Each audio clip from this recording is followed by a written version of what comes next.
Good morning students. Last term पे हम लोगों ने सेट चैप्टर शुरू किया था और उसमें मैंने बताया था what is set and how sets are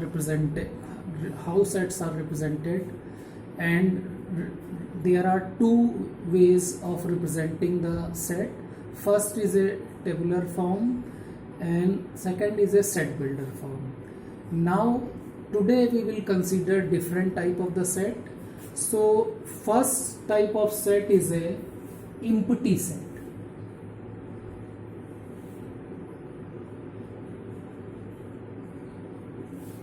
Empty set is a set which has no element. Suppose I consider a set B a set of month having 35 days, यानी हमें साल के उन मंथ्स को कलेक्ट करना है जिनमें 35 डेज होते हैं। तो हमें ये पता है कि कोई भी ऐसा मंथ नहीं है जिसमें 35 डेज हो।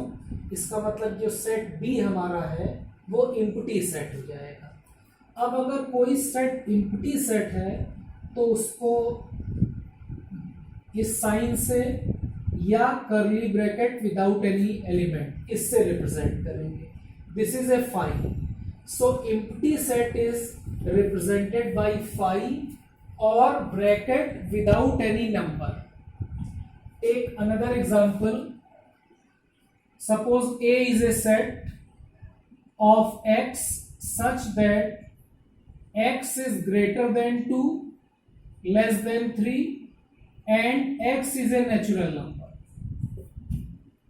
यानी A जो है वो ऐसे नंबर का सेट है जो 2 और 3 के बीच में लाई कर रहे हैं और नेचुरल नंबर है। तो बच्चों 2 और 3 के बीच में कोई भी नेचुरल नंबर लाई नहीं करेगा। इसका मतलब जो सेट हमारा ए है वो इम्प्टी सेट है, इसलिए ए को फाई या ब्रैकेट से रिप्रेजेंट करेंगे। फिर इसके बाद नेक्स्ट है हमारा फाइनाइट सेट। तो अब अगर किसी सेट में definite number of the elements हैं, तो बच्चों अगर किसी सेट में फाइनाइट नंबर या definite number of the elements हैं तो उसको हम कहेंगे फाइनाइट सेट। जैसे हम कहें कि A is a set of या A is a collection of x such that x is greater than 2, less than 5 and x is a natural number. तो अब अगर x जो है x is a natural number which lie between 2 and 5, then the element of set A will be 3 and 4. तो अब A में finite number of the elements हैं, इसलिए हम कह सकते हैं कि it is a finite set. The number of the element in a finite set is called cardinal number. तो हम ये कहेंगे number of the element in set A is 2. Take another set B. It is a set of vowels A, E, I, O, U. This set is also a finite set and number of the element in set B is 5. Here next we have infinite set.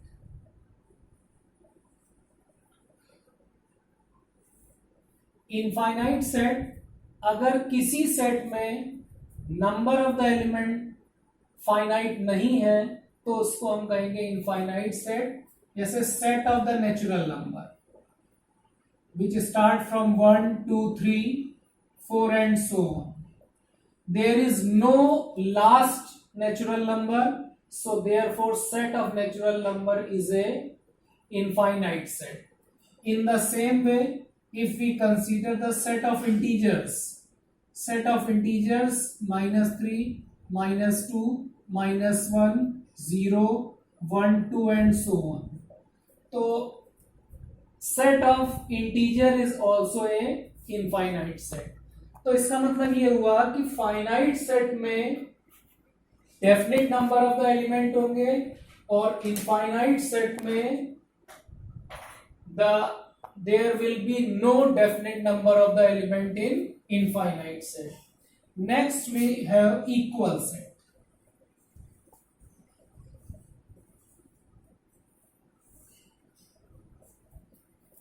If two set have same element, then we say that they are equal.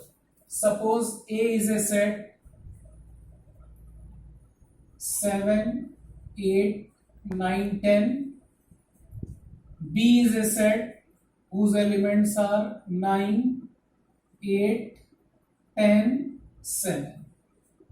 अब दोनों set में same number of the element हैं और elements भी जो है वो same है, इसलिए हम ये कह सकते हैं कि set A is equal to set B. Number का ऑर्डर जरूरी नहीं है सेम हो, जैसे सेट ए में फर्स्ट एलिमेंट 7 है, सेट बी में फर्स्ट एलिमेंट 9 है, but first element of set A that is 7 is also present in set B, second element of set A is also present in set B, third element of set A is also present in B, fourth element of set A is also present in set B. So therefore we can say that set A is equal to set B. अब एक और example हम लें कि P और Q दो set हैं, the element of set P are 1 2 3 and number of the element in set Q are 1 1 3 3 3 2 2। अब सेट P में 3 एलिमेंट हैं, सेट Q में there are 7 element, but in set Q some elements are repeated. तो actual में जब हम किसी element को किसी एलिमेंट को किसी सेट में कंसीडर करेंगे तो रिपीटिशन को काउंट हम नहीं करेंगे, हम ये कहेंगे कि सेट P में एलिमेंट 1 2 3 है और सेट Q में जो एलिमेंट है वो भी 1 2 3 है। We never consider the repetition of the element. तो हम ये कह सकते हैं कि सेट P जो है वो सेट के इक्वल है, और जब हम अगर ये कहें कि how many elements are in set A and B, तो number of the element in set P is 3 and number of the element in set Q is also 3। क्योंकि किसी भी सेट में हम रिपीटेड एलिमेंट को एक ही कंसीडर करेंगे, जैसे 3 जो है the 3 will be consider as a one element, 2 will be consider as a one element. तो कोई भी एलिमेंट अगर किसी सेट में 2 या 2 से ज्यादा बार रिपीट हो रहा है तो उसको काउंट हम एक ही बार करेंगे। तो इसलिए हम यहां पे कह सकते हैं कि सेट ए और सेट बी जो है दे आर इक्वल। फिर इसके बाद नेक्स्ट है सबसेट।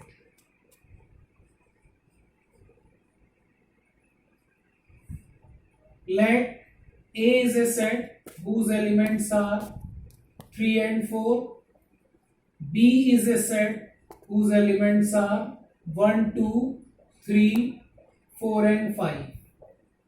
तो स्टूडेंट्स यहां पे सेट A का हर एलिमेंट सेट B में प्रेजेंट है, तो we can say that each and every element of set A is present in set B, therefore we can say that A is subset of B, और इसको notation form में हम लिखेंगे A is a subset of B, और इसको हम कहेंगे proper subset.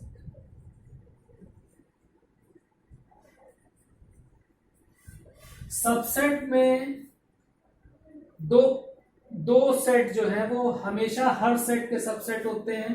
पहला तो null set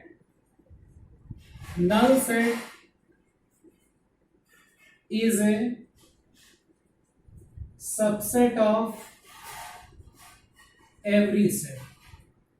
means null set is a subset of every set, और सेकेंड प्रॉपर्टी ये है कि every set is a subset of itself. Her set जो है वो खुद का भी सबसेट होता है, इसलिए जब हम किसी सेट को इटसेल्फ सबसेट कंसीडर करेंगे तो यहां पे इक्वल का साइन लगा देंगे, तो इसका मतलब क्या हुआ, सिर्फ सबसेट। तो प्रॉपर सबसेट में क्या होगा कि जैसे ए अगर बी का प्रॉपर सबसेट है तो A can not be equal to B, लेकिन अगर हम सिर्फ सबसेट कर रहे हैं तो उसमें इक्वलिटी का भी साइन इंक्लूड होगा, तो A is a subset of A itself. तो कोई भी सेट अगर लें हम तो उसके दो सबसेट हमेशा होंगे, पहला तो नल सेट और दूसरा सेट इटसेल्फ। तो बच्चों हमने अभी तक ये चीजें स्टडी करी कि एम्प्टी सेट क्या है, फाइनाइट सेट क्या है, इनफाइनाइट सेट क्या है, इक्वल सेट्स क्या है और सबसेट्स क्या है। इसके बाद जो नेक्स्ट हमको कंसीडर करना है कि what is a power set. Power set क्या होता है? तो स्टूडेंट्स अभी तक हम लोग ने पढ़ा एम्प्टी सेट क्या है, इनफाइनाइट सेट क्या है, फाइनाइट सेट क्या है, इक्वल सेट्स क्या है। Now we will consider power set. Suppose A is a set whose elements are 1, 2, 3.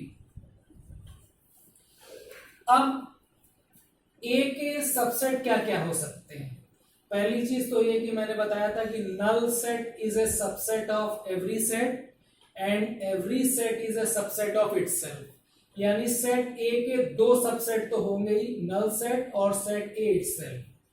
अब अगर हम एक एक एलिमेंट के सेट कंसीडर करें, जैसे कोई एक सेट ले लें जिसका कोई एलिमेंट 1 है, तो इसका मतलब that set will be a subset of A. अगर कोई ऐसा सेट लें जिसका एलिमेंट 2 है तो that set is also a subset of A. इसी तरीके से अगर हम दो दो एलिमेंट के सेट लें, जैसे कोई एक सेट लें जिसमें 1 और 2 आ रहा हो, तो that set is also a subset of A. अगर कोई सेट ऐसा ले रहे हैं जिसमें 2 और 3 आ रहा है तो that set is also a subset of A. तो पावर सेट जो है वो किसी सेट के सारे सबसेट्स का कलेक्शन होता है। तो यानी पावर सेट जो है, power set of A, power set of A is a collection of all the subset of A. तो ए के सबसेट्स क्या होंगे? पहला तो नल सेट होगा, फिर उसके बाद सिंगल एलिमेंट लेके जो हम सेट फॉर्म करेंगे they are also a subset of A. फिर set formed by two element 1, 2, 2, 3 and 3, 1, they are also a subset of A. फिर उसके बाद सेट इटसेल्फ यानी 1, 2, 3 is also a subset of A. तो किसी भी सेट में जितने भी सबसेट हो सकते हैं उनका कलेक्शन कहलाता है पावर सेट। यानी सेट ए में यहां 3 एलिमेंट हैं तो इसके पावर सेट में 1, 2, 3, 4, 5, 6, 7, 8 पावर सेट में जो है वो 8 एलिमेंट आ रहे हैं।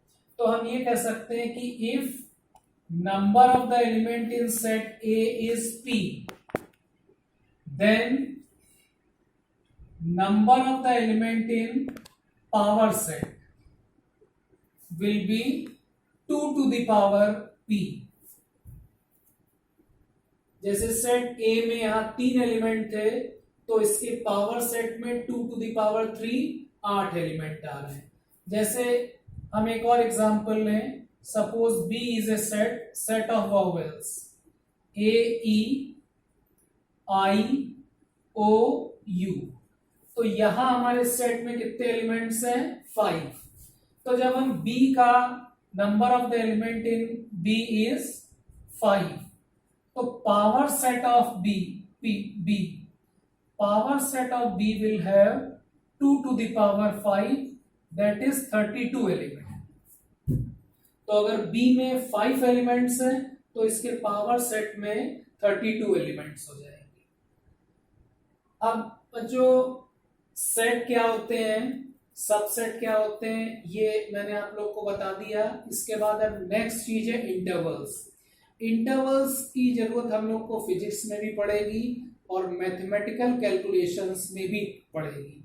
तो इंटरवल्स क्या है, जैसे हम ये कहें कि कोई नंबर 2 से 5 के बीच में लाई कर रहा है, हमको less than greater than inequalities पता है। जैसे हम ये कंसीडर करें, late x is greater than 2 less than 5, तो इसका मतलब ये है कि x की वैल्यू 2 से 5 के बीच में लाई करेगी, और अगर x रियल नंबर है तो there will be infinite values of x between 2 and 5। तो अब हम ये कहेंगे कि x की वैल्यू 2 से ग्रेटर होगी, 5 से लेस होगी। इसी तरीके से अगर हम कहें कि let a is greater than और इक्वल टू 1 लेस देन और equal to 4 where x is where a is a real number. इसका मतलब क्या है कि a की वैल्यू ग्रेटर देन और इक्वल टू 1 लेस देन और इक्वल टू 4। इस चीज को अगर हम नंबर लाइन पे प्लॉट करें तो नंबर लाइन पे ये हमारा जैसे ओरिजिन है, ये 1 होगा, ये 2, 3 and 4। This is the point 1 and this is the point 4। Suppose we say a is greater than or equal to 1 less than or equal to 4, यानी a की वैल्यू 1 से 4 के बीच में कुछ भी हो सकती है इंक्लूडिंग द एंड पॉइंट। यहां पे a की वैल्यू 1 भी हो सकती है, 4 भी हो सकती है, और 1 से 4 के बीच में एनी पॉजिटिव वैल्यू हो सकती है which will be greater than 1 but less than 4। इसका मतलब a की जो है वो इनफाइनाइट वैल्यूज आएगी। तो हम इसको जो रिप्रेजेंट करते हैं, this is called a closed interval. Closed interval and notation use for the closed interval is if a is greater than or equal to 1 less than or equal to 4, it means a belongs to closed interval 1,4। ये square bracket जो है ये close interval को represent करता है। Smaller number is written on the left hand side and larger number is written on the right hand side. इसी तरीके से अगर हम कहें कि let x is greater than -1 less than 5, यानी x की वैल्यू जो है और x जो है वो रियल नंबर है। इसका मतलब x की वैल्यू -1 से ग्रेटर है, 5 से लेस है। इसको अगर हम नंबर लाइन पे प्लॉट करें तो ये हमारा 0 और 0 के लेफ्ट में -1, फिर राइट में 1, 2, 3, 4 एंड 5। यहां पे हम क्या करेंगे, ये जो एंड पॉइंट है ये हम इंक्लूड नहीं करेंगे। हमारी इन एंड पॉइंट्स के बीच में कोई भी वैल्यू हो सकती है, यानी x की जो वैल्यू है वो -1 से 5 के बीच में लाई करेगी। हम यहाँ पे एंड पॉइंट इंक्लूड नहीं करेंगे, इसलिए एंड पॉइंट को सर्कल नहीं करेंगे। और इसको रिप्रेजेंट करने का तरीका है x is greater than -1 less than 5। This is called a open interval. x belongs to open interval -1 to 5 and this is called a open interval.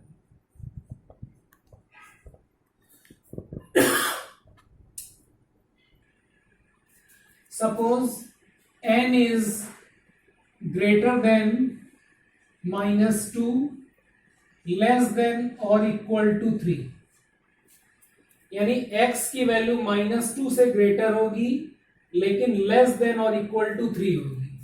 अब इसको अगर हम नंबर लाइन पे रिप्रेजेंट करें तो ये 0, -1 -2, 1, 2 एंड 3। यानी x की जो वैल्यू है वो -2 से ग्रेटर होगी, x is not equal to -2। यानी -2 पे जो सर्किल बनाएंगे हम उसको कलर नहीं करेंगे, but this value is less than और इक्वल टू 3।